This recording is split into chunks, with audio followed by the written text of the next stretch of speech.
कुछ बातें हमारी ऐसी हैं कि हमें ज़रूर से पता होना चाहिए कि हमें अगर हम पूजा कर रहे हैं तो हमें ये बातों का ज़रूर पता होना चाहिए। ठीक है, कौन कौन सी बातें हैं कि हम स्त्रियों को कभी भी दंडवत प्रणाम नहीं करना चाहिए। मतलब बातें तो बहुत सारी हैं, उनमें से मैं कुछ पॉइंट्स लेकर आई हूँ कि आपको ज़रूर से पता होना चाहिए। ठीक है, कि हम स्त्रियों को दंडवत प्रणाम नहीं करना चाहिए। घर में शिवलिंग नहीं रखना, घर में अगर आपके शिवलिंग है तो वो अंगूठे से बड़ा नहीं होना चाहिए। घर में शिवलिंग रखना ना रखना वो आप लोगों के ऊपर डिपेंड है, आप लोगों की वो श्रद्धा है। ठीक है, अगर आप रख रहे हैं तो अंगूठे से बड़ा नहीं होना चाहिए।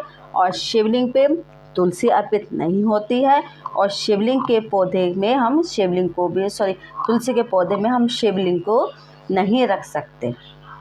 ठीक है, और जब भी घर में हमारे ब्राह्मण आते हैं, हम अमावस की पूजा करते हैं या कोई भी पूजा हम कर रहे हैं, हमारे घर में ब्राह्मण आ रहे हैं तो उन्हें हमें बिना आसन के नहीं बिठाना चाहिए। जब भी उन्हें बिठाए आसन के साथ ही उन्हें बिठाना चाहिए।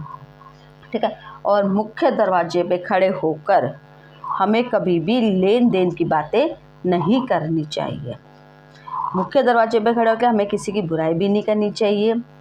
और मुख्य दरवाजे पे खड़े होकर शाम के टाइम किसी को नमक भी हमें उधार पे नहीं देना चाहिए, ना नमक, ना दही, ना चीनी। ठीक है, इन सब का रिश्ता जो है वो लक्ष्मी माता से है। अगर आप शाम के समय गोधूली बेला में ये करते हैं तो आपको कंगाली का सामना करना पड़ सकता है।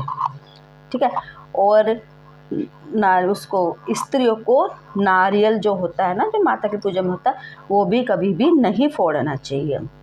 और जब हम मंदिर से वापस आते हैं तो बहुत लोगों की आदत है कि वो घंटा बजा कर आते हैं, जबकि मंदिर से वापसी में हमें घंटा नहीं बजाना चाहिए। जब हमारी पूजा ख़त्म हो जाती है तब भी हमें घंटी नहीं बजानी चाहिए ना। मंदिर में जाते हैं तो सबसे पहले हमें घंटा बजाना चाहिए। हमें घंटा बजाओ, सारे भगवान जी को हाथ जोड़ो, उनके सामने पहले उनसे पूछे कि वो कैसे हैं। ठंड हो रही है, भगवान जी कैसे हैं आप सब, अपना सुख शांति से रहें। ठीक है ना। ज़रूरी नहीं होता कि जब भी हम मंदिर जाए तो कुछ मांगे, है ना। अगर आप नहीं भी मांगोगे, सिर्फ भगवान से इतना ही पूछ लेंगे आप कि भगवान जी आप कैसे हो, ठीक हो, तो देखिए भगवान खुद ही आपकी झोलियाँ भर देगा। सिर्फ इसी बात से ही आपकी झोली भर जाएंगी, है ना। तो हमेशा मंदिर में मांगने ही मत जाओ भाई, उनसे कुछ हालचाल पूछो उनका। हम मंदिर क्यों जाते हैं? मन की शांति के लिए, क्योंकि उनमें प्राण प्रतिष्ठा है, प्राण है मूर्तियों में, है ना।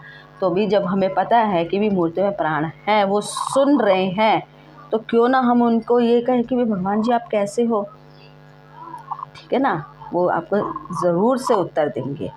मैं जब भी मंदिर में जाती हूँ सबसे पहले घंटा बजाती हूँ, फिर सारे भगवानों के आगे हाथ जोड़ के उनसे पहले हम यही पूछते हैं कि भगवान जी आप कैसे हैं। ठीक है, यही सब आपको भी करना है।